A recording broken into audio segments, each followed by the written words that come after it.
ঢাকা জার্নালে আপনাদেরকে স্বাগতম। আমরা এই মুহূর্তে রয়েছি সাভারে। সাভার প্রেসিডেন্সি স্কুলে যে ভোট কেন্দ্রটি রয়েছে ঠিক সেইখানে। আপনাদেরকে যদি একটু দেখাই, এখানে কিন্তু ভোটার উপস্থিতি চোখে পড়ার মতো। 7.5 লাখ ভোটার কিন্তু এই সাভার আশুলিয়া মিলে রয়েছে। সেই তুলনায় আমরা অন্যান্য ভোট কেন্দ্রগুলোতেও ঘুরেছি, তেমন কিন্তু ভোটার সংখ্যা না দেখলেও এখানে যে ভোটার সংখ্যা রয়েছে, নারী এবং পুরুষ ভোটারদের সংখ্যা একটু বেশি থাকলেও নারী ভোটারের উপস্থিতিও কিন্তু বেশ চোখে পড়ার মতো। আমরা আপনাদেরকে একটু জানিয়ে রাখি, তরুণ ভোটারদের উপস্থিতিও কিন্তু এখানে উল্লেখযোগ্য রয়েছে।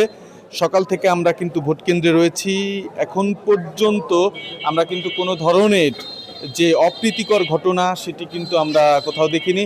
আমরা যদি একজনের সাথে কথা বলি, ভাই ভোট দিতে এসে কেমন লাগছে? জি, অনেক ভালো, স্বতঃস্ফূর্তভাবে আসছি।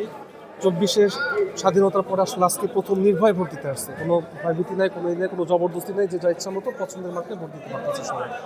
কোনো ধরনের শঙ্কা আছে কিনা? না, কোনো ধরনের সংখ্যা নেই, আলহামদুলিল্লাহ সব ঠিকঠাক আছে, কোনো অসুবিধা নেই।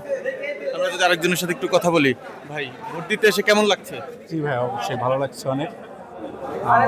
আমরা আসছি অনেক নির্ভয়ে আসছি, ইনশাল্লাহ ভালো কিছু হবে আশা রাখি। আমরা ভোটারদের সঙ্গে কথা বললাম, তারা কিন্তু অনেক উৎসাহ নিয়েই ভোট কেন্দ্রে ভোট দিচ্ছেন। আপনাদেরকে জানাচ্ছিলাম সাভারের ভোটের সর্বশেষ পরিস্থিতি।